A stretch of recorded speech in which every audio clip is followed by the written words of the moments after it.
Welcome to Iron Financial, the show where we forge stronger portfolios by stress testing the market's biggest names. Today, we are putting Zoetis, ticker ZTS, squarely on the anvil. After its latest earnings report, the market is sending some seriously mixed signals. Some analysts are calling it a golden buying opportunity, while others are basically running for the exits. The stock popped on the news, then gave it all back, and then some. So what is the real story here? Well, that's the big question we're here to answer. Does this animal health giant actually have the structural integrity to belong in a forged portfolio, or are we starting to see some real deep cracks in the foundation? Let's get into it. Okay, so let's start with the official blueprint, straight from the top. The CEO, Kristen Peck, is painting a picture of absolute strength.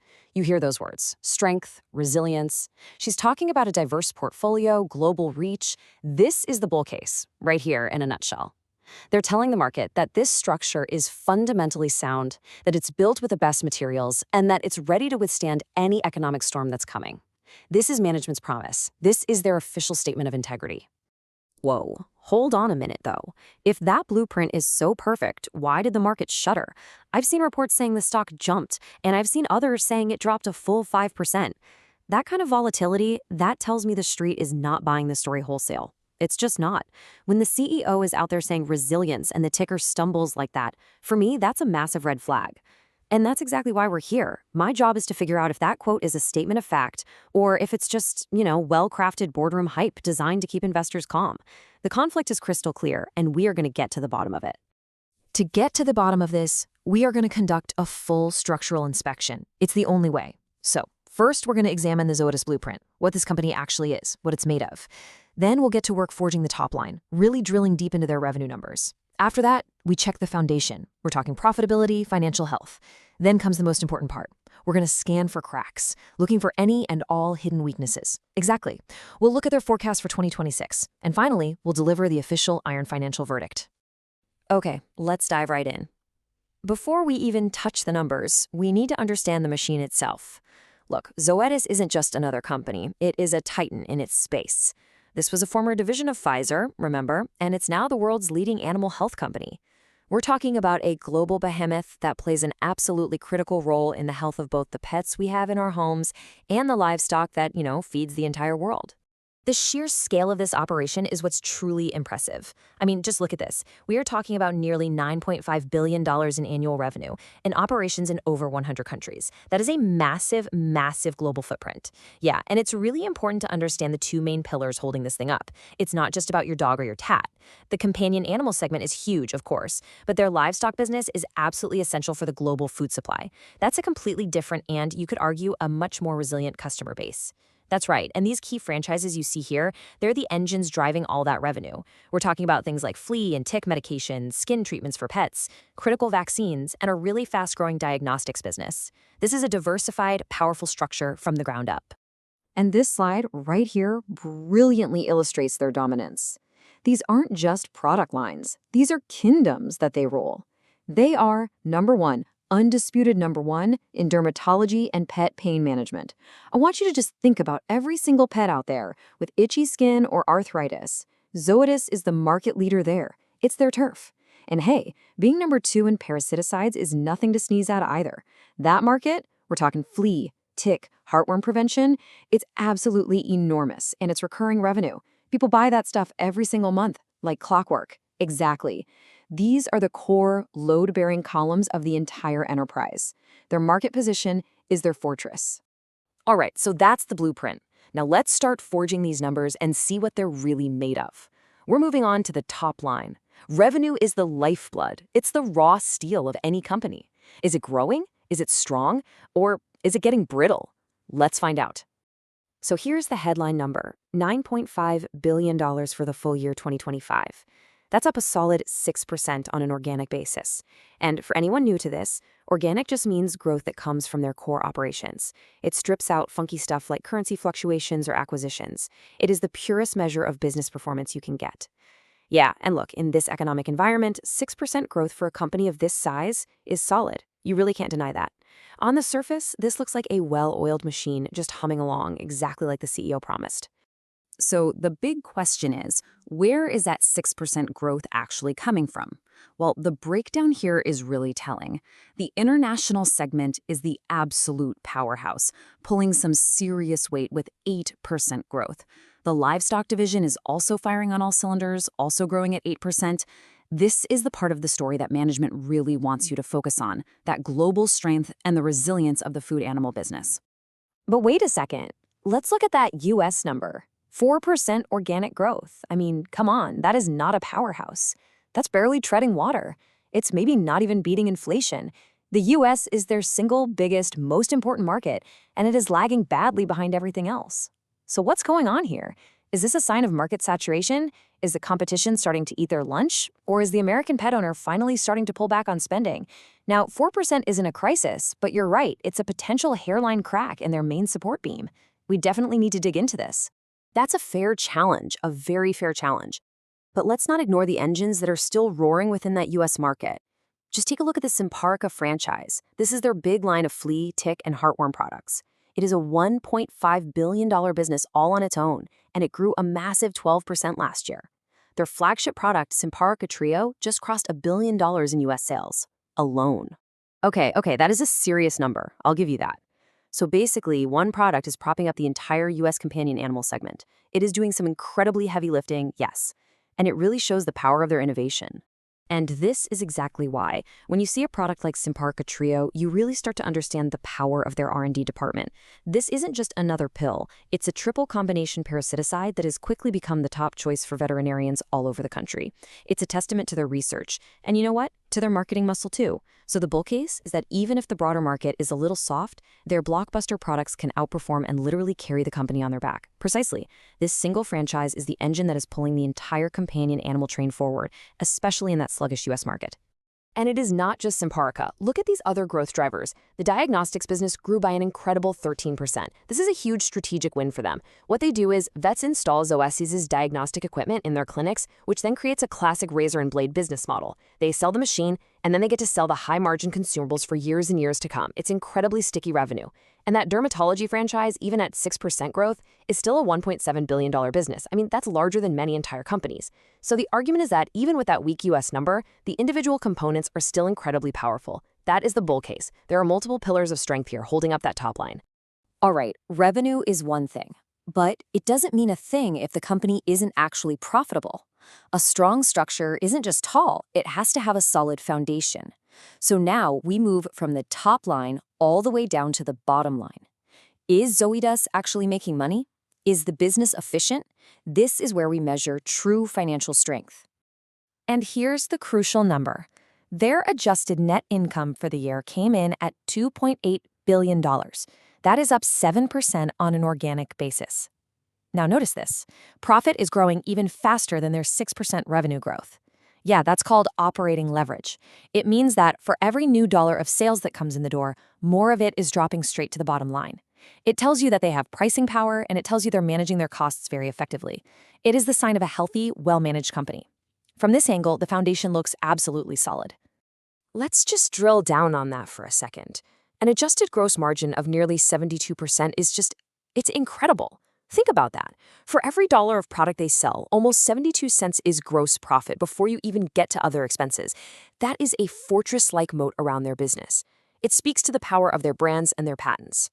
And that return on equity at 57%, that's an absolutely elite number. That measures how efficiently they're using shareholder money to generate profits. You know, anything over 20% is considered good. Over 50% is just world-class. These are not just solid numbers. They are the kind of metrics that define a blue-chip company. The foundation isn't just solid, it's reinforced high-grade concrete. I'm not so sure about that. A fortress with too much debt can still crumble from the inside. A debt-to-equity ratio of 1.31 isn't insignificant. It suggests they're using a fair amount of leverage to juice those high return on equity numbers. I mean, what happens if interest rates stay high? Or if a recession hits and their cash flow tightens up? That debt becomes a heavy anchor really fast. That is a valid concern, but I think the other numbers here tell a different story. A current ratio of 3.64 and a quick ratio of 2.28 are exceptionally strong. What that means is they have more than 3 times the liquid assets they need to cover all their short-term liabilities. They are not in any immediate danger. and they're consistently raising their dividend. That 53-cent per share quarterly payment, that is a signal of management's confidence in their own financial stability. It's a commitment they simply would not make if the foundation were truly weak. Okay. We've seen the blueprint, we've checked the numbers that management wants us to see. Now it is time to apply some real pressure. Every single structure has a weak point, and our job is to find it. We are going to scan for the cracks, the hidden risks, and all the headwinds that could undermine this entire bull case. This is where the real stress test begins. And we found a few pretty big cracks. First off, their big new growth area, the osteoarthritis pain franchise, is actually declining in the US. That is a major problem. Second, their cash cow markets are facing some intense new competition. Third, we're seeing real, tangible evidence of economic pressure on U.S. pet owners. And finally, that impressive 8% international growth we saw earlier, well, it turns out it was artificially inflated by a one-time accounting change. Let's break these down one by one. The crucial point is this OA pain franchise. This was supposed to be their next billion-dollar blockbuster. Librela for dogs and Solensia for cats, these are revolutionary monoclonal antibody treatments. But just look at the U.S. performance. Librela sales were down a staggering 16%. Management even admitted on their own earnings call that the entire franchise declined 12% in the U.S. for the year. That is a significant miss. A key growth pillar isn't just slowing down, it is actively shrinking in their most important market. That is not a hairline crack. That's a structural fault. And here is the reason why. And this is straight from the CEO's mouth. This isn't just my speculation, this is management's own admission. They see, and I quote, economic pressure on Gen Z and Millennial pet owners. These younger consumers, who are a huge part of the pet owner demographic, they are feeling the pinch of inflation and higher interest rates. So what happens? They're skipping non-essential vet visits, and they're becoming much more price-sensitive on treatments. This directly impacts sales of premium, cutting-edge products like Librela, which are, frankly, more expensive. This tells us the foundation of consumer demand is a lot softer than the bulls want you to believe. Now, let's go back to that international growth number that looked so strong on the surface. The company stated right there in its earnings release that Q4 international sales got a 2.5 to 3.5% boost because they accelerated sales as part of an ERP system change. They then explicitly state this, quote, is not expected to recur. So that impressive 8% full-year growth figure had a major asterisk right next to it. And if you strip out this one-time artificial boost, the real underlying growth is actually closer to 5 or 6%, not the 8% they advertised. It's a little bit of financial engineering that makes the numbers look better than they really are, and it means the international growth story isn't quite as strong as it first appeared. All right, we have inspected the past. Now let's look at the blueprint for the future. You know, a company's guidance is the ultimate tell.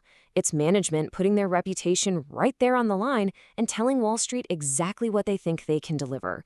This is the final test of their confidence, especially in the face of all these headwinds that we've just identified. And what they delivered is, on the surface, very strong.